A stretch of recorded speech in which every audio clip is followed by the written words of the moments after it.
Hello दोस्तों, नमस्कार।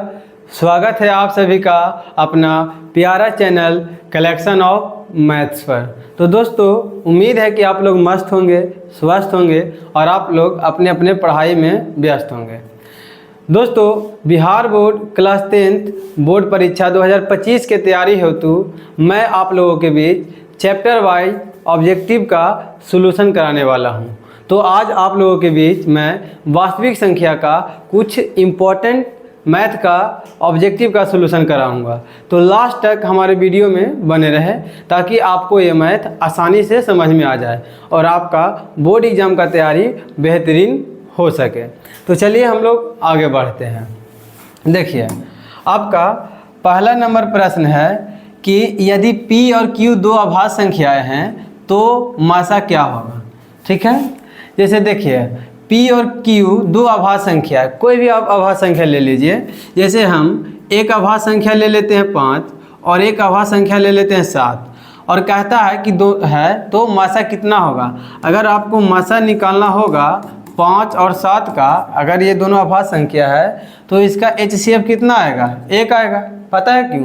क्योंकि 5 को हम लोग लिख सकते हैं 5 गुना 1, 7 को लिख सकते हैं 7 गुना 1 और दोनों में कॉमन क्या है तो 1, इसीलिए HCF क्या आ जाएगा, HCF कितना आएगा 1। यानी जब कोई दो संख्या अभाज्य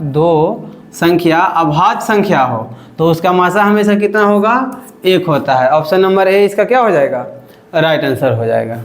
नेक्स्ट है आपका, निम्नलिखित में से कौन सी सबसे छोटी प्राकृतिक संख्या होती है। देखिए, प्राकृतिक संख्या क्या होता है तो हम सभी लोग जानते हैं कि गिनती की संख्या को हम लोग प्राकृतिक संख्या कहते हैं। और प्राकृतिक संख्या कहाँ से शुरू होता है तो 1 से 1 2 3 डॉट डॉट डॉट अनंत तक हो जाएगा। तो सबसे छोटा प्राकृतिक संख्या क्या हो जाएगा आपका, तो सबसे छोटा प्राकृतिक संख्या आपका हो जाएगा 1, ऑप्शन नंबर सी। यदि आपसे सबसे बड़ी प्राकृतिक संख्या पूछ लेता है तो आपका आंसर होगा अनंत।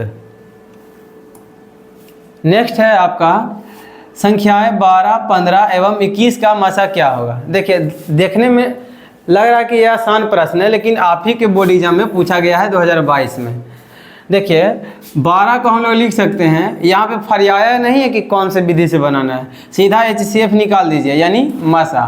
तो 12 को हम लोग कैसे लिखेंगे, 2 गुना देखिए 3 लिखेंगे, हो जाएगा। उसी प्रकार से 15 को हम लोग कैसे लिखेंगे, 3 गुना 5। 21 को कैसे लिखेंगे तो 3 गुना 7। तो इसीलिए आपका जो HCF होगा, HCF हम किसको कहते हैं, जो तीनों में कॉमन मिले। तो तीनों में आपका कॉमन क्या मिल रहा है तो 3 मिल रहा है। तो आपका कॉमन क्या है 3, यानी इसका जो HCF हो जाएगा वो क्या होगा 3। ऑप्शन नंबर ए इसका राइट आंसर होगा। नेक्स्ट प्रश्न है आपका, निम्नलिखित में से कौन यौगिक संख्या है। देखिए, यौगिक संख्या किसे कहते हैं तो जो आपका भाज्य संख्या होता है उसी को हम लोग यौगिक संख्या कहते हैं। अब भाज्य संख्या किसको कहते हैं, यौगिक संख्या यानी भाज्य संख्या। और भाज्य संख्या किसको कहेंगे, वैसी संख्या जिसका अभाज्य गुणनखंड 1 और स्वयं के अलावा भी मौजूद होता है। अब देखिए 11, तो 11 का जब हम अभाज्य गुणनखंड करेंगे तो 1 से कटेगा और 11 से कटेगा, किसी और से तो कटा नहीं, इसीलिए 11 आपका क्या हो जाएगा, अभाज्य संख्या। 11 कौन संख्या हो जाएगा, भाज्य, यानी 11 कौन संख्या है, अभाज्य। अब देखिए ऑप्शन बी में है 21, तो 21 1 से कटेगा, 21 से कटेगा और ये 3 से कटेगा और ये 7 से कटेगा। तो हम अभी आपको बता रहे हैं कि भाज्य संख्या वैसी संख्या जिसका अभाज्य गुणनखंड 1 और स्वयं के अलावा भी मौजूद हो। तो यहाँ 1 और स्वयं के अलावा मौजूद है, इसीलिए ये आपका क्या हो जाएगा, राइट आंसर हो जाएगा। अब ऑप्शन चेक कीजिए, 31 है तो 31 1 से भी कटेगा और 31 से कटेगा, यानी 1 और स्वयं के अलावा किसी और से विभाजित है नहीं है, तो इसीलिए ये आपका भाज्य यानी यौगिक संख्या नहीं होगा। डी में है 41, ये भी 1 से कटेगा और 41 से कटेगा, इसके अलावा किसी और संख्या से कटता नहीं है।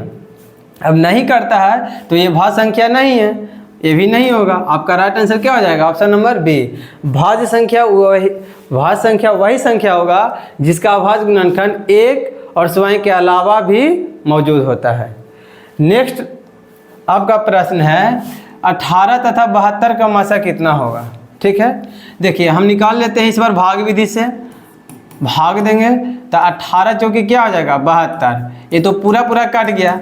आपको पता होगा कि जब पूरा पूरा कट जाता है तो आपका बायां साइड यानी लेफ्ट साइड जो होता है वही आपका क्या हो जाता है HCF हो जाता है। आप लोग बचपन में भी पढ़े होंगे, और नहीं तो आप 18 और 72 का गुणनखंड विधि से भी महत्तम यानी HCF निकाल सकते हैं।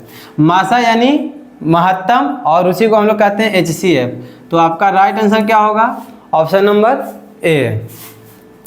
नेक्स्ट प्रश्न है आपका 64 के अभाज्य गुणनखंड में 2 का घातांक कितना होगा। तो सबसे पहले क्या कीजिए 64 का अभाज्य गुणनखंड कीजिए, तो कितना हो जाएगा 3 2 32 दूना के 64, 2 से लगाएंगे तो 16, फिर 2 से लगाएंगे तो 8, फिर 2 से लगाएंगे तो 4, फिर 2 से लगाएंगे तो 2 हो जाएगा कि नहीं। तो 64 बराबर लिख सकते हैं 1 2 3 4 5 6 2 गुना 2 गुना 2 गुना 2 गुना 1 2 3 4 5 6 हो गया। 2 के पावर कितना हो गया 6। तो देखिए 64 के अभाज्य गुणनखंड किए तो 2 का घातांक कितना आया 6। तो आपका राइट आंसर क्या होगा option number C. Next number प्रश्न है आपका निम्नलिखित में से कौन अभाज्य संख्या है। देखिए अभाज्य संख्या हम वैसे संख्या को कहते हैं जिसका अभाज्य गुणनखंड एक और स्वयं के अलावा नहीं होता है। यानी वो संख्या कहने का मतलब है कि एक और स्वयं के अलावा किसी से विभाजित होबे नहीं करेगा। अब देखिए जैसे हम 33 की बात कर लेते हैं तो 33 जो है आपका 1 से विभाजित होगा। ठीक है, 33 जो है आपका 33 से विभाजित होगा, 33 जो है आपका 11 से विभाजित होगा। और जबकि अभाज्य संख्या का परिभाषा कहता है कि एक और स्वयं के अलावा किसी और से विभाजित ना हो, तो एक और स्वयं के अलावा किसी और से विभाजित हो रहा है, इसीलिए ये आपका भाज्य संख्या नहीं है। ऑप्शन बी में है 39। अब देखिए 39 जो है ये 1 से कटेगा और 39 से कटेगा, ये 3 से कटेगा और 13 से भी कटेगा। तो देखिए एक और स्वयं के अलावा किसी और से कट गया तो वो भाज्य संख्या वो अभाज्य संख्या नहीं होता है, यानी वो भाज्य हो जाएगा। तो 39 आपका अभाज्य होगा नहीं, क्योंकि एक और स्वयं के अलावा किसी और से नहीं कटना चाहिए, जबकि ये 39 3 और 13 से क्या हो रहा है कट रहा है। देखिए सी में है 38, तो 38 1 से तो कटवे करेगा, 38 से कटवे करेगा, और ये 2 से भी कटेगा और 19 से भी कटेगा। देखिए तो अभाज्य संख्या किसको कहते हैं, वैसी संख्या जो एक और स्वयं के अलावा किसी और से ना कटे, लेकिन ये कट रहा है, तो इसीलिए ये भी आपका आंसर नहीं होगा। और ऑप्शन नंबर डी आपका क्या हो जाएगा राइट आंसर होगा। क्यों, क्योंकि 31 जो है इसको सिर्फ 1 काट सकता है या 31 काट सकता है, यानी एक और स्वयं के अलावा किसी और से नहीं कटता है, इसीलिए कौन संख्या हो जाएगा अभाज्य संख्या। नेक्स्ट प्रश्न है आपका कि 156 के अभाज्य गुणनखंड में 2 का घातांक क्या है। तो 156 का अभाज्य गुणनखंड करेंगे, 2 से लगाइए 7 दूनी के 14, 1 बच गया 6 उतारेंगे 16, यानी 2 8 16, 2 से लगाएंगे तो 2 3 6, 1 बचा और 8 18 बन गया। तो 2 नंबर कितना हो जाएगा 18, फिर 3 से लगाएंगे तो 3 39, यानी 156 को हम लोग लिख सकते हैं 2 गुना 2 गुना 3 गुना 13। तो देखिए 2 के पावर 2 हो जाएगा, 3 के पावर ना कुछ तो 1 हो जाएगा, 13 के पावर 1 हो जाएगा। अब यहाँ कहा है 2 का घातांक क्या है, तो 2 का घातांक कितना है, तो यहाँ 2 है। तो ऑप्शन नंबर आपका क्या होगा ए आपका राइट आंसर हो जाएगा। नेक्स्ट नंबर प्रश्न है आपका निम्नलिखित में से कौन सा युग्म सह अभाज्य है। देखिए कोई भी दो संख्या सह अभाज्य तभी कहलाएगा जब वो दोनों संख्या का HCF 1 हो। अब बारी बारी से दोनों का HCF निकालते हैं, और जिसका HCF आ गया यानी वो दोनों आपस में क्या हो जाएगा सह अभाज्य हो जाएगा। बस देखिए ऑप्शन ए में है 14 और 35, HCF निकालेंगे, 14 दूना कितना हो जाएगा 28, बचा कितना 7, उतारेंगे 14, आप लोग बचपन में ऐसे ही HCF पढ़े होंगे। तो 7 दूना का क्या हो जाएगा 14, कट गया। तो इसीलिए HCF आपका क्या हो जाएगा 7 हो जाएगा। इसीलिए HCF आपका क्या हो गया 7 हो गया। तो ये तो होगा नहीं, यानी ये ऑप्शन होगा नहीं। नेक्स्ट है 18 और 25, तो एक मरतबे लगाएंगे तो 18, बचा कितना 7, 18 उतारेंगे 7 दूना के 14, बचा कितना 4, 7 उतारेंगे तो 4 इकाई 4, बचा कितना 3। अब साइड में बना देते हैं। तो देखिए एक मरतबे 3, एक बच गया, फिर 3 मरतबे लगेगा, काट जाएगा। यानी इसका HCF कितना आ गया, तो HCF कितना आया 1, यानी लेफ्ट साइड वाला ही HCF होता है।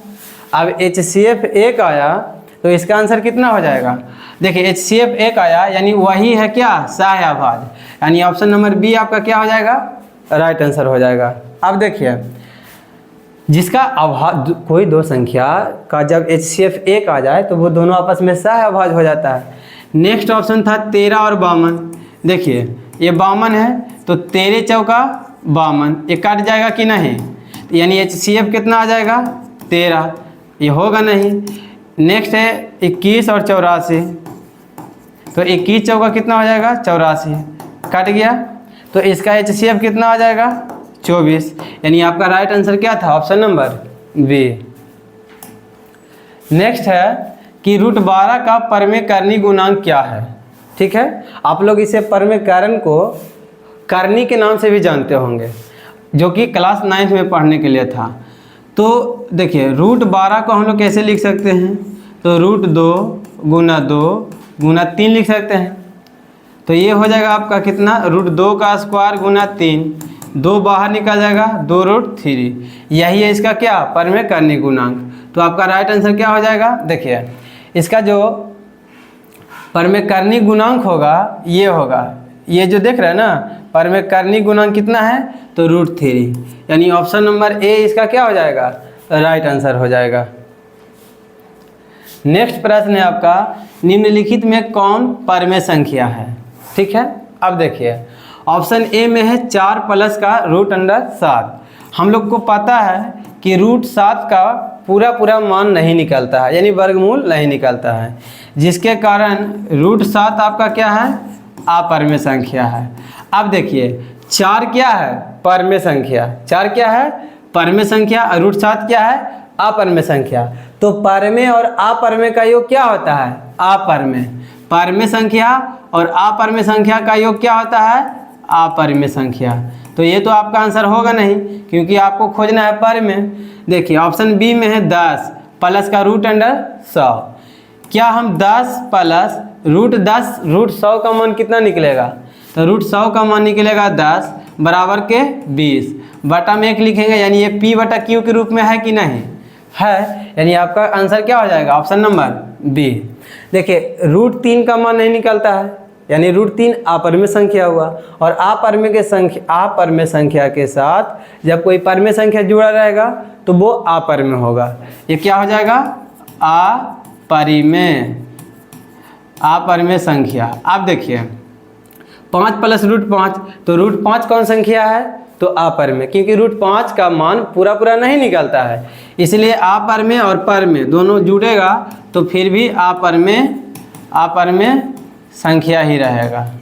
ठीक है, नेक्स्ट नंबर प्रश्न है आपका कि 0.13 के बार लगा हुआ है उस पर, इसको बार पढ़ते हैं या रेकरिंग पढ़ा जाता है। ठीक है, अब देखिए जब भी आपको इसको P/Q के रूप में लिखना होगा तो जितना दिखाई देगा उसको लिख दीजिए, अब माइनस दशमलव के उधर वाला अंक, और इधर भी रहता अगर कोई अंक यहाँ पर भी रहता और उस पर रेकरिंग नहीं रहता तो वो टोटल घट जाता है। तो यहाँ इधर भी अंक नहीं है और उधर 0 है तो 0 घटा देंगे, और जितना अंक पर रेकरिंग लगा रहे या बार लगा रहे उतना बटा के हम लोग क्या दे देते हैं 9 दे देते हैं। तो इसका आंसर कितना हो जाएगा 13/99 हो जाएगा। तो इसका राइट आंसर क्या हो जाएगा option number C. Next number प्रश्न है आपका कि निम्नलिखित में से कौन अपरमेय संख्या नहीं है। देखिए अपरमेय संख्या नहीं है का मतलब परमेय संख्या आपको खोजना है। तो कौन अपरिमेय संख्या नहीं है? देखिए √3 का मान तो पूरा पूरा निकलता नहीं है। अब नहीं निकलने के कारण √3 अपरिमेय संख्या हो जाएगा। √3 कौन संख्या हो जाएगा? अपरिमेय। और देखिए 2 आपका पूरा पूरा है, यानी 2/1 लिख सकते हैं, यानी 2 आपका कौन संख्या है? परिमेय संख्या। तो एक है परिमेय संख्या और एक है अपरिमेय संख्या। तो परिमेय संख्या के साथ जब कोई अपरिमेय संख्या का योग हो तो वो आपका क्या हो जाएगा? अपरिमेय संख्या, अपरिमेय। अब देखिए √3 इस बार घटाव है तो अपरिमेय। देखिए √5 एक परिमेय संख्या है और √3 एक अपरिमेय संख्या है। तो परिमेय और अपरिमेय का अंतर जो होता है आपका वो अपरिमेय होगा। क्या हो जाएगा? अपरिमेय। देखिए √3 का मान पूरा पूरा नहीं निकलता है, ऑप्शन सी की बात कर रहे हैं, और √5 का भी मान पूरा पूरा नहीं निकलता है, जिसके कारण ये दोनों का मान नहीं निकल पाएगा। यानी हम इसको बटा के रूप में, यानी P/Q के रूप में नहीं लिख सकते हैं। जब नहीं लिखेंगे तो ये आपका क्या हो जाएगा? अपरिमेय संख्या हो जाएगा। कौन संख्या हो जाएगा? अपरिमेय संख्या हो जाएगा। अब देखिए ऑप्शन डी में है आपका, ऑप्शन डी में है कितना? तो √12 बटा के √3, इसको लिख सकते हैं √12/3, क्योंकि दोनों पर एक रिंग है। तो काटेंगे तो कितना हो जाएगा? 3 चौके 12, यानी √4। और √4 का मान कितना निकलता है? 2। अब देखिए 2/1 ये P/Q के रूप में है कि नहीं? यानी ये परिमेय संख्या है। आपका ये कौन सा संख्या था? परिमेय संख्या था। अब बताइए आपको कह रहा है कि कौन अपरिमेय संख्या नहीं है, यानी यही तो है अपरिमेय संख्या नहीं है। तो आपका ऑप्शन नंबर डी क्या हो जाएगा? राइट आंसर हो जाएगा। नेक्स्ट नंबर प्रश्न है, निम्नलिखित में से किसका दशमलव प्रसार शांत है? देखिए शांत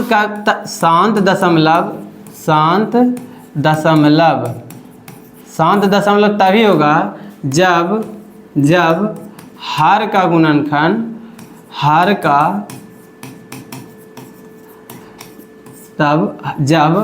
गुणनखंड 2 के पावर m गुना 5 के पावर n, या 2 के पावर m अकेला भी रह सकता है, या तथा कर दीजिए, तथा 5 के पावर n के रूप में रहे। कहने का मतलब है कि जब हम किसी भिन्न का अभाज्य गुणनखंड करेंगे तो उसका गुणनखंड का रूप 2 के पावर m गुना 5 के पावर n के रूप में आना चाहिए, या केवल 2 के पावर m के रूप में आना चाहिए, या केवल 5 के पावर n के रूप में आना चाहिए। दोनों अलग अलग के रूप में भी रहेगा, 2 के रूप में या 5 के रूप में, फिर भी शांत होगा। 2 या 5 के दोनों के रूप में रहेगा, फिर भी शांत होगा। इसके अलावा और कोई संख्या आया तो वो आपका क्या हो जाएगा? अशांत हो जाता है। अब देखिए कहता है किसका दशमलव प्रसार शांत है? तो ऑप्शन ए में है 15/1600। ठीक है, जब हम 1600 का गुणनखंड करेंगे तो 15/2 से लगाइएगा तो 800, 2 से लगाइएगा तो 400, 2 से लगाइएगा तो 200, फिर 2 से लगाइएगा तो 100, फिर 2 से लगाइएगा तो 50, फिर 2 से लगाइएगा तो 25, यानी 5 गुना 5, इतना लिख सकते हैं। काटता है तो काट दीजिए, 5 तिया के 15। अब देखिए ये 3 हो गया बटा 1 2 3 4 5 6, 2 के पावर 6 गुना 5 के पावर ना कुछ तो कितना हुआ? 1। अब देखिए ये 2 के पावर ना कुछ तो ये क्या है? m। मान लीजिए ABCD का आप कोई भी अक्षर मान सकते हैं, और 5 के पावर क्या है? n, यानी इसके रूप में है कि नहीं? आप देख रहे हैं कि इसके रूप में है कि नहीं, है ना? यानी निम्नलिखित में किसका दशमलव प्रसार शांत है? तो ऑप्शन नंबर ए, इसी का दशमलव प्रसार शांत है। बाकी आप BCD का निकालिएगा तो इसका दशमलव प्रसार शांत नहीं होगा।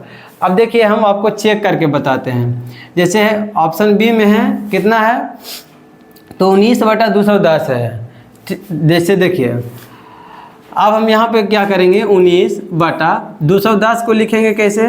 तो देखिए 2 से लगाइए 105 हो जाएगा, फिर लगाइए 2 से नहीं लगेगा, 3 से लगाइए तो 3 तिया के 9, 3 5 15। जैसे ही अभाज्य गुणनखंड 3 आया, आ गया ना?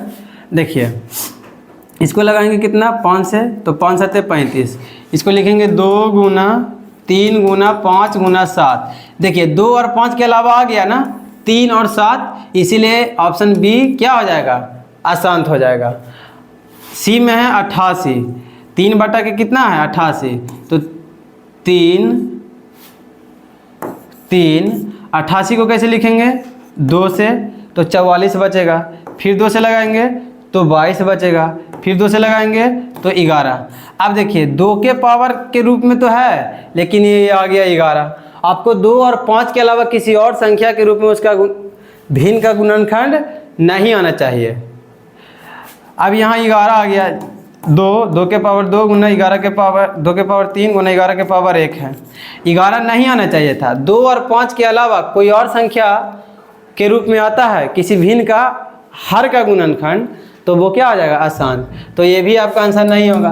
75 के कीजिएगा तो देखिए 75 के लगाइएगा 3 से, तो 3 25 75, यानी फिर 25 बचेगा, तो 5 गुना कितना हो जाएगा, 5 गुना 5। अब 8 बटा 3 के पावर 1 गुना 5 के पावर क्या आ जाएगा 2, तो 3 के रूप में आया ना, तो इसे क्या हो जाएगा, अशांत। यानी ऑप्शन ए ही आपका क्या था, राइट आंसर था। नेक्स्ट है प्रश्न आपका कि निम्नलिखित में से कौन सी अपरमेय संख्या है। ठीक है, अब देखिए जब आपको बोला है अपरमेय संख्या, तो ए में है 1.3 के रेकरिंग, तो 1.3 के रेकरिंग का मतलब इसको कैसे लिखेंगे, 13, जिस पर रेकरिंग नहीं है उसको घटा देंगे, बटा रेकरिंग कितना पर है, तो 1 पर है। देखिए दशमलव के बाद कोई अंक होता और इसके दशमलव के बाद कोई अंक होता, उसको भी क्या करते हैं, घटा देते। और दशमलव के बाद यदि अंक होता और उस पर रेकरिंग नहीं होता, तो उसके बदला में हम लोग बटा में 0 देते हैं, लेकिन है ये नहीं है। तो ये हो जाएगा आपका कितना, 13 बट के 12, अब बटा के क्या हो जाएगा 9। तो आपका ये तो परमेय संख्या आ गया, P बटा Q के रूप में आ गया। तो आपका आंसर ये नहीं होगा, क्योंकि आपको बोला कौन सी परमेय संख्या है। √16 का मान क्या हो जाएगा, 4 बटा के 1 हो जाएगा, यानी ये परमेय संख्या है। तो ये भी आपका आंसर नहीं होगा। देखिए सी में है √9 बटा के कितना है, 27, यही ना है। अब देखिए 9 का वर्गमूल कितना निकलेगा, तो 3 निकलेगा। ठीक है, और 27 का वर्गमूल 27 का हम लोग कैसे लिख सकते हैं, 9 गुना 3 के रूप में, तो ये हो जाएगा 3, और इसको बाहर निकालेंगे तो 3√3 हो जाएगा।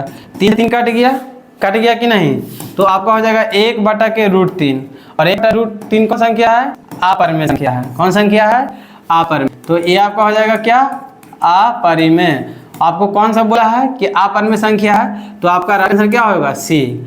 आप दे लेते हैं डी, तो देखिए √5 प्लस √5 दोनों अपरमेय संख्या है, और दोनों अपरमेय रहने के कारण ये भी आपका क्या हो जाएगा, अपरमेय संख्या।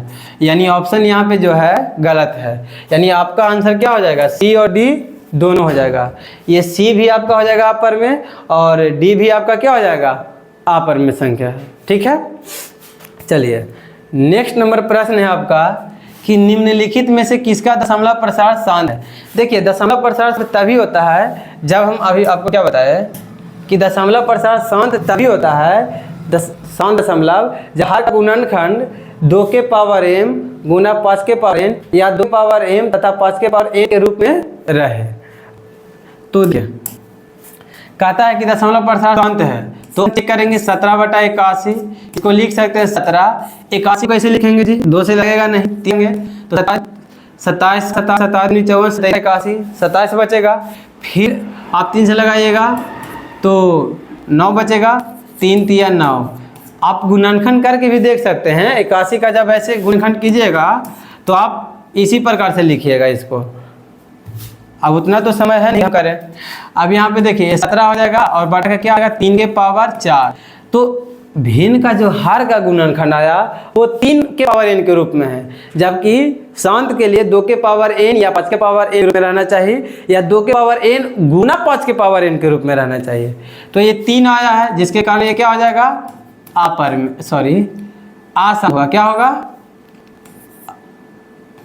आशांत हो जाएगा। ऑप्शन बी में है कि बी क्या 16 बटा के 41, ये तो किसी से विभाजित ही नहीं होता है। 41 यानी ये 2 और 5 के रूप में लिखाएगा, कहनो नहीं लिखाएगा, तो ये क्या जाएगा, अपरमेय। फिर लिख दिया अपरमेय, आशांत जी। क्या हो जाएगा सी में है 13 बटा के 45, 45 का अभाज्य गुणनखंड कीजिएगा तो 3 लगाइएगा तो बचेगा कितना 15, फिर 3 15, तो 13 बटा के क्या हो जाएगा 3 के पावर 2 गुना 5 के पावर 1, 5 के रूप में तो है लेकिन रहना चाहिए कितना 2 रहना चाहिए, लेकिन है कितना 3, इसलिए ये आपका क्या होगा अशांत हो जाएगा। तो देखिए ए भी अशांत, ए भी अशांत, ए भी अशांत, यानी शांत कौन होगा ऑप्शन नंबर डी। चेक कर लीजिए 19 80 है तो 80 को हम लोग कैसे लिखेंगे 2 यानी 40 बचेगा, फिर 2 20, फिर 2 तब 10, फिर 2 तब 5, 2 दूना 4, 4 दूना 8, 8 दूना 16, 16 85, यानी इसको लिख सकते हैं 19 बटा 2 के पावर 4 गुना 5 के पावर 1। देखिए ये जो है आपका 19 बटा ये 2 के पावर m गुना 5 के पावर 1 के रूप में है कि नहीं, 5 के पावर n के रूप में है, इसको 2 के पावर n और 5 के पावर n के रूप में है, इसीलिए ये कौन संख्या है आपका शांत हो जाएगा, क्या हो जाएगा शांत संख्या, शांत दशमलव प्रसार हो जाएगा। चलिए नेक्स्ट नंबर प्रश्न है आपका निम्नलिखित में से कौन सी परमेय संख्या है। देखिए परमेय संख्या कौन हो जाएगा, जिसे p बटा q के रूप में लिख सकते हैं। तो 25 का मान कितना निकलता है 5 और बटा में क्या लिखेंगे 1, यानी इसे p बटा q के रूप में लिख सकते हैं कि नहीं, हाँ, तो यही आपका क्या हो जाएगा परमेय संख्या। ऑप्शन बी में है √5। देखिए √5 का मान पूरा नहीं निकलता है, जिसके कारण इसे बटा के रूप में नहीं लिख सकते हैं और ये अपरमेय संख्या होगा 1 बटा √2। अब देखिए रूट में 2 जो है √2 का मान तो पूरा निकलता नहीं है, अब नहीं निकलने के कारण ये क्या हो जाएगा अपरमेय संख्या हो जाएगा। ऑप्शन डी में है कितना √3 प्लस का √3, दोनों का योग संभव है नहीं, इतना ही रहेगा, यानी ये भी कौन संख्या है तो अपरमेय संख्या है। आपको खोजना था कौन परमेय संख्या, जो कि ऑप्शन नंबर ए में था। नेक्स्ट नंबर प्रश्न है कि 0.105 का p बटा 2 के पावर n गुना 5 के पावर n रूप निम्नलिखित में से कौन होगा। देखिए 2022 में पूछा गया था और सेम अंक 2024 में पूछा गया है ये वाला, ठीक है। देखिए कितना को लिखना है जी, तो 0.105 को लिखना है इतना के रूप में, p बटा 2 के पावर n गुना 5 के पावर n के रूप में लिखना है। इसको लिखेंगे तो 105, अब बटा दशमलव हटता है उसके बाद जितना अंक रहता है बटा में उतना 0 देंगे, तो 1 पर कितना 0 दे देंगे 3 0 देंगे। देखिए अब काटा है तो काट दीजिए, काटिएगा 5 से तब 5 दूना 10 यानी 200, 5 से काटिएगा तो 21 बचे 75 से, यानी हो जाएगा 21 बटा के क्या हो जाएगा 200। जब आप इसका अभाज्य गुणनखंड कीजिएगा 21 बटा 200 के कीजिएगा, साइड में कर लीजिए इसको, 200 के कीजिएगा तो 100, फिर 2 से लगा दीजिए कितना हो जाएगा 50, फिर 2 से लगा दीजिए 25, फिर 5 से लगाइए तो 5, यानी लिख सकते हैं 2 गुना 2 गुना 2 गुना 5 गुना 5, तो हो जाएगा 21 बटा 2 के पावर 3 गुना 5 के स्क्वायर। अब ऑप्शन मिला लीजिए आप, कौन सा सही होगा आपका 21 बटा 2 के पावर 3 गुना 5 के पावर 2, ये 21 5 के पावर 3 है, ये नहीं है, ऑप्शन नंबर बी आपका क्या हो जाएगा राइट आंसर हो जाएगा, ठीक है। नेक्स्ट नंबर प्रश्न है, देखिए नेक्स्ट नंबर प्रश्न है आपका कि निम्नलिखित में से किसका दशमलव प्रसार अशांत है।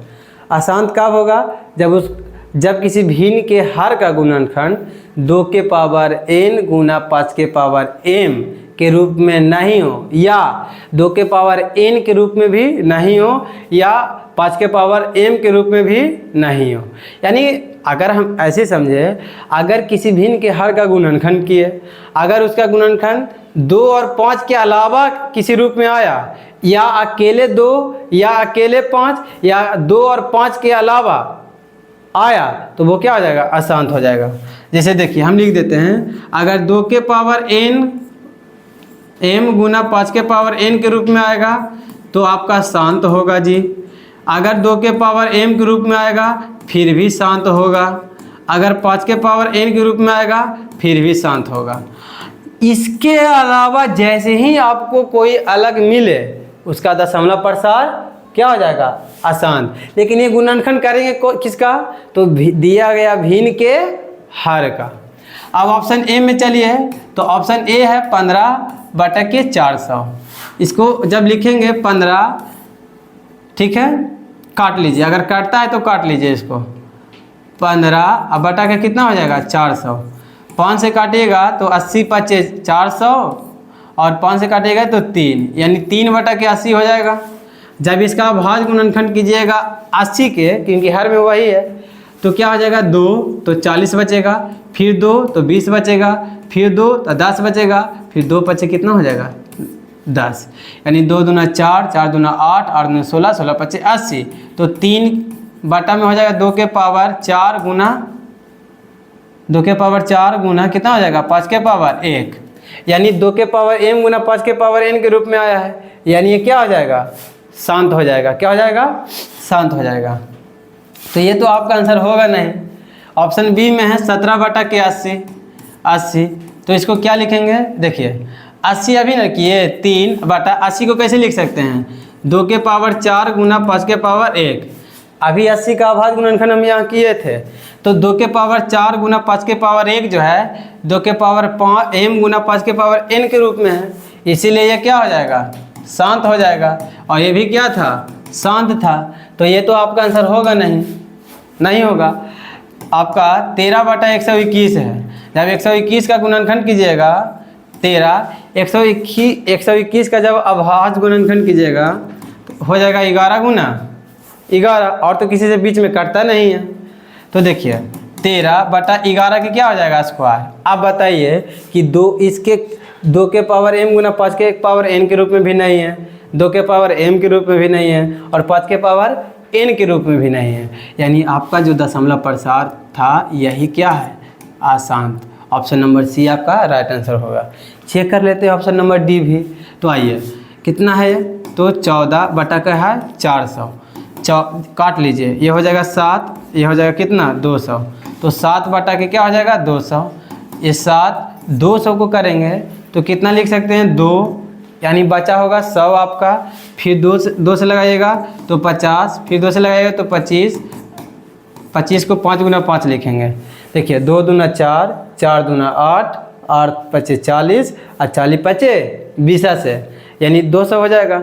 आप कर लीजिएगा अभाज्य गुणनखंड। तो ये जो आया है आपका 2 के पावर 3 गुना 5 के पावर 2 के रूप में, 2 के पावर 3 गुना 5 के पावर 2, यानी 2 के पावर m गुना 5 के पावर n के रूप में है, यानी ये क्या हो गया, शांत। तो ये भी आंसर नहीं होगा। आपको खोजना था अशांत, जो कि ऑप्शन नंबर सी में है। चलिए नेक्स्ट नंबर प्रश्न है आपका कि यदि भाग एल्गोरिथ्म a = bq + r में a का मान 37, b का मान 4, r का मान 1, तो q का मान क्या होगा। ठीक है, हम लोग देखिए दिया है क्या, हम लोग जानते हैं कि चूंकि a = bq + r होता है। ठीक है, आप समझिएगा a का मान बोला है 37 है, रख देते हैं मान। b का मान बोला है 4 है, q का मान आपको पता नहीं है, r का मान 1 है। ये हो जाएगा 37 प्लस का 1 इधर आएगा तो माइनस का 1, और ये हो जाएगा 4q। ये हो जाएगा कितना, 36 = 4q। तो 36/4 बराबर क्या हो जाएगा, q हो जाएगा। तो 4 × 36 यानी 9 बराबर क्या हो जाएगा, q। तो आपका राइट आंसर क्या होगा, ऑप्शन नंबर ए इसका क्या हो जाएगा, राइट आंसर होगा। नेक्स्ट है आपका कि यदि p एक धनात्मक पूर्णांक है तो धनात्मक सम पूर्णांक का रूप क्या होगा। देखिए अगर आपसे पूछता है सम पूर्णांक का रूप, सम पूर्णांक का रूप अभी धनात्मक, और यदि आपसे पूछता है धनात्मक विषम पूर्णांक का रूप, तो आपका आंसर क्या होगा, आपका आंसर हो जाएगा ये 2p हो जाएगा, और ये हो जाएगा 2p + 1। देखिए p के जगह पर कभी कभी आपको m भी मिलेगा, कहीं कहीं पे आपको क्या मिलेगा, 2m। सम के लिए क्या मिलेगा, सम धनात्मक के लिए 2m, और धनात्मक विषम के लिए आपको क्या मिलेगा, तो 2m + 1। कल होकर के आपको y के रूप में भी रहेगा m के जगह पर। मतलब ABCD के कोई भी अच्छा रह सकता है, लेकिन समझिएगा सम कहेगा तो 2m, विषम कहेगा तो प्लस जोड़ दीजिएगा, सम कहेगा तो 2p, विषम कहेगा तो 1 जोड़ दीजिएगा। यानी सम पूर्णांक का रूप 2p और विषम पूर्णांक का रूप क्या होता है, 2p + 1 होता है। तो आपका राइट आंसर क्या हो जाएगा सम पूर्णांक के लिए, ऑप्शन नंबर ए आपका क्या हो जाएगा, राइट आंसर हो जाएगा। नेक्स्ट है आपका कि महत्तम समापवर्तक किसका, P और Q का, गुना लघुत्तम समापवर्तक किसका, तो P और Q का, बराबर क्या होगा। तो हम लोग जानते हैं महत्तम को क्या कहते हैं, HCF, और गुना लघुत्तम समापवर्तक को क्या कहते हैं, LCM। तो HCF गुना LCM जो होता है क्या होता है, HCF गुना LCM जो होता है पहली संख्या गुना दूसरी संख्या। तो पहली संख्या आपका क्या दिया है, P, तो P हो जाएगा, गुना दूसरी संख्या क्या दिया है, Q। आप लोग पढ़े होंगे कि पहली संख्या, देखिए पहली संख्या गुना दूसरी संख्या, पहली संख्या गुना दूसरी संख्या बराबर HCF गुना LCM। तो कहता है कि महत्तम समापवर्तक किसका, P और Q का, गुना लघुत्तम समापवर्तक किसका, तो P और Q का क्या होगा। तो महत्तम समापवर्तक गुना लघुत्तम समापवर्तक क्या होता है, पहली संख्या गुना दूसरी संख्या। तो यहाँ पे पहली संख्या था P, दूसरी संख्या Q, तो इसके जगह पर HCF गुना LCM की जगह पर क्या लिख सकते हैं, P गुना Q। तो आपका आंसर होगा ऑप्शन नंबर ए आपका क्या हो जाएगा, राइट आंसर हो जाएगा। ठीक है। नेक्स्ट है आपका कि दो धन अंकों A और B के लिए मासा किसका मासा जी, तो A और B का गुण लासा किसका, तो A और B का बटा में AB बराबर क्या होगा। हम अभी आपको बताएं मासा को हम लोग लिखते हैं, देखिए यही लिख देते हैं, मासा अगुना लासा बराबर होता है, मासा गुना लासा बराबर होता है A गुना B, माने मासा गुना लासा यानी A गुना B। अभी जो आपको बताए, देखिए पहली संख्या गुना दूसरी संख्या बराबर फार्मूला होता है HCF गुना LCM। तो HCF को ही तो हम लोग कहते हैं मासा, तो मासा गुना लासा बराबर होता है क्या, पहली संख्या गुना दूसरी संख्या। और बोल भी दिया है कि कौन कौन दो संख्या था जी, A और B का मासा, कौन कौन संख्या था, तो A और B का लासा। अब देखिए तो आपका हो जाएगा मासा और गुना क्या हो जाएगा, लासा, और बटा ये हो जाएगा आपका क्या, AB होगा कि ना। आप समझिएगा तो हो जाएगा आपका मासा गुना लासा। क्या आप AB गुना 1 लिख सकते हैं कि नहीं, हाँ लिख सकते हैं। तो आपका ये हो जाएगा मासा गुना लासा बटा का क्या हो जाएगा, AB ले आइए बराबर है, आप इतना दिया गया था, गौर से देखिए, मासा गुना लासा बटा के AB बराबर कितना आया आपका 1। तो आपका राइट आंसर क्या हो जाएगा, ऑप्शन नंबर ए आपका राइट आंसर होगा।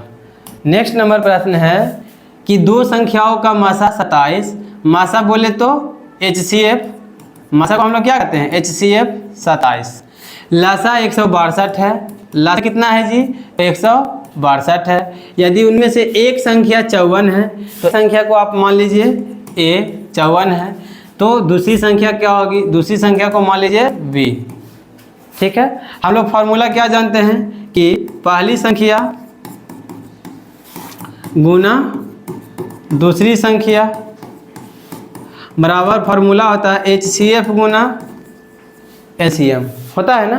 तो पहली संख्या आपका क्या हो जाएगा, तो A, दूसरी संख्या B, HCF, तो HCF अगुना LCM। A के मान 54 दिया है, B के मान निकालना है, HCF आपको 27 दिया है, LCM आपको दिया है कितना, 162 दिया है। काटिए 27 दूना कितना हो जाएगा 54, 2 से काटिएगा 8 दूना 16 और 2 का 2, यानी B बराबर कितना आ गया 81 आ जाएगा। तो आप राइट आंसर क्या हो जाएगा, ऑप्शन नंबर डी आपका क्या होगा, राइट आंसर हो जाएगा। ठीक है। नेक्स्ट प्रश्न है कि किसी धनात्मक पूर्णांक Q के लिए प्रत्येक धनात्मक विषम पूर्णांक का रूप। अभी हम आपको बताए थे कि सम पूर्णांक कहेगा, सम पूर्णांक का रूप कहेगा, तो आपका आंसर होगा 2m ये p के रूप में भी रह सकता है, और विषम पूर्णांक कहेगा, विषम पूर्णांक का रूप कहेगा, तो आपका आंसर होगा 2m + 1। अब यहाँ पे q के रूप में था, तो आप कुछ नहीं कीजिए, बस q दे दीजिए, तो आपका क्या हो जाएगा q, ये आपका क्या हो जाएगा q।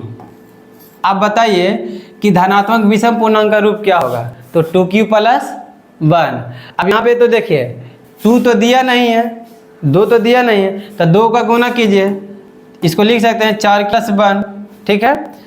अब क्या लिखेंगे, तो यहाँ पे लिख सकते हैं 2 या 6, यानी 6q + 1, इसमें ही सिर्फ गुना करना है, तो आपका आंसर क्या, 6q + 1 आपका क्या आएगा, राइट आंसर होगा। विषम संख्या यही ना है, ये तो सम है, ये भी सम है, और ये भी क्या है, सम है। देखिए आप q के जगह पर 1 मानिए, हम आपको बताते हैं, q की जगह पर 1 मानिए, 6 गुना q की जगह पर 1 बराबर कितना हो जाएगा 6, जो कि सम संख्या है। ये 6 गुना q की जगह पर 1 मान लीजिए +2, तो 6 गुना 1 + 2 8 होगा, ये भी सम संख्या। 6 q की जगह पर 1 मानिए, तो 6 गुना 1 और प्लस का 1, तो 6 इकाई 6 7, यानी ये विषम संख्या है कि ना, तो आपका राइट आंसर क्या हो जाएगा सी, विषम वाला आपको चुनना है। अब देखिए 1 की जगह पर 1 मानिए, तो 6 गुना 1 प्लस का 4, तो 6 इकाई 6 4, तो ये भी सम आ गया, यानी आपका जो विषम रूप प्रत्येक धनात्मक विषम पूर्णांक का रूप क्या होता है, 6q + 1 हो जाता, 2 के रूप में रहता है 2q + 1 होता, ठीक है। नेक्स्ट प्रश्न है आपका, देखिए नेक्स्ट है आपका कि प्रत्येक परमेश क्या होती है। देखिए परमेश क्या होता है, जिसे हम लोग p/q के रूप में लिख सकते हैं, और p/q के रूप में तो लिख ही सकते हैं जहाँ q का मान 0 नहीं होना चाहिए, ऊपर 0 हो सकता है। जैसे देखिए अगर हम आपको कहते हैं कि 0/5 ये परमेय संख्या है, लेकिन यही हम कहते हैं 5/0, तो ये परमेय संख्या नहीं है, ये अपरिभाषित है। तो 0/5 आपका परमेय संख्या होगा कि नहीं, तो हाँ। तो देखिए 0/5 परमेय संख्या है, इसका मतलब ये क्या है 0 होगा ना। अब बताइए जब 0 आपका परमेय संख्या है, 0 आपका क्या है परमेय संख्या, आपको पता होगा कि 1 भी परमेय संख्या, 2 भी परमेय संख्या, 3 भी परमेय संख्या, इस प्रकार अनंत क्या है परमेय संख्या। तो एक प्राकृतिक संख्या, जी हाँ प्राकृतिक संख्या तो होता है। एक पूर्ण संख्या, हाँ पूर्ण संख्या भी होता है, कि जी भी कौन संख्या है आपका परमेय संख्या। एक पूर्णांक संख्या, तो एक पूर्णांक संख्या, तो देखिए एक पूर्णांक किसको कहते हैं, जैसे 0 है ये तो धनात्मक था, अब यही ले लीजिए ऋणात्मक, तो ऋणात्मक में -1 आ जाएगा, -2 आ जाएगा, -3 आ जाएगा, -4 आ जाएगा, का क्या आ जाएगा 5। तो ये सभी का परमेय संख्या है, तो हाँ ये भी परमेय संख्या है। लेकिन आप समझिए क्वेश्चन क्या है आपका कि प्रत्येक परमेय संख्या होता है, तो प्रत्येक परमेय संख्या एक प्राकृतिक संख्या भी हो सकता है, एक पूर्ण संख्या भी हो सकता है, ठीक है, एक पूर्णांक संख्या भी हो सकता है, ठीक है, एक पूर्णांक भी हो जाएगा, यानी आंसर जो होगा यहाँ पे तीनों हो जाएगा। एक प्रत्येक परमेय संख्या समझिएगा, तो प्रत्येक परमेय संख्या क्या होगा, प्रत्येक का मतलब ए भी, तो ये तो आपका देखिए अगर हम इधर देखते हैं तो आपका एक प्राकृतिक संख्या है, अगर हम इधर देखते हैं तो आपका एक, अगर हम 0 से यहाँ देखते हैं आपका प्रत्येक परमेय संख्या जो है आपका पूर्णांक संख्या भी है, और एक पूर्णांक, देखिए इधर हम देखते हैं तो आपका क्या हो जाता है एक पूर्ण संख्या। तो आपका राइट आंसर क्या होता है ऑप्शन नंबर माने ए भी होगा, बी भी होगा, सी भी होगा। एक वास्तविक संख्या नहीं होगा, क्यों नहीं होगा, क्योंकि देखिए अगर √3 की बात करें हैं तो √3 आपका वास्तविक संख्या है, क्योंकि अपरमेय और परमेय दोनों वास्तविक हुआ है, तो √3 अपरमेय है और ये वास्तविक है, तो प्रत्येक संख्या का वास्तविक संख्या होगा नहीं। जैसे देखिए अगर हम आपको बोले कि 5 परमेय संख्या तो है, लेकिन क्या वास्तविक संख्या है नहीं, तो आप आंसर जो होगा क्या होगा, ये तीनों आंसर होगा। प्रत्येक परमेय संख्या होती है, एक प्राकृतिक संख्या भी होती है, एक पूर्णांक संख्या भी होगा, और क्या होगा एक पूर्णांक। अब देखिए अगर हम यहाँ पे अगर सही तरीका से अगर वर्णन करें तो आपका ऑप्शन नंबर सी चला जाएगा। क्यों, क्योंकि देखिए प्राकृतिक संख्या तो इधर आ ही गया जी, आ गया, और पूर्ण संख्या भी आ ही जाएगा, और ये भी है, ये है, यानी आपका प्रत्येक परमेय संख्या क्या होता है, एक पूर्णांक संख्या। आपका राइट आंसर क्या होगा, ऑप्शन नंबर सी हो जाएगा। ठीक है, क्योंकि पूर्णांक संख्या में आपका एक प्रकृत भी आ जाता है और एक पूर्ण संख्या भी आ जाता है, इसीलिए आपका राइट आंसर क्या होगा, ऑप्शन नंबर सी। नेक्स्ट प्रश्न है आपका 22/7 कौन संख्या है। देखिए 22/7 को हम लोग p/q के रूप में लिख सकते हैं, तो p बटा क्या होगा, q, और जैसे ही p/q के रूप में लिखेंगे तो क्या हो जाता है, तो परमेय संख्या हो जाता है। कौन संख्या, परमेय। तो आपका राइट आंसर क्या हो जाएगा, ऑप्शन नंबर ए। लेकिन यही आपसे पूछ लेता कि बताइए कि पाई कौन संख्या है, ठीक है, तो पाई आपका हो जाता क्या, अपरमेय संख्या। पाई कौन संख्या हो जाता, अपरमेय संख्या। क्यों हो जाता है, क्योंकि पाई का जो मान होता है वो पूरे 22/7 नहीं होता है, 22/7 नहीं होता है। हम लोग गणित में सुविधा के लिए पाई की जगह पर कितना रख लेते हैं, 22/7। पाई का जो मान होता है वो होता है 3.1414, 3.14141414 डॉट डॉट डॉट इस प्रकार से, जो कि ये क्या है, अपरमेय। तो पाई पूछेगा तो अपरमेय, लेकिन 22/7 पूछेगा तो परमेय। तो आपका आंसर यहाँ पे ऑप्शन नंबर ए है। नेक्स्ट है 2 लगातार संख्याओं का मासा कितना होगा। देखिए 21 में भी आया है और 20 में भी आया है। अब बताइए कि 2 लगातार संख्या का HCF कितना होगा।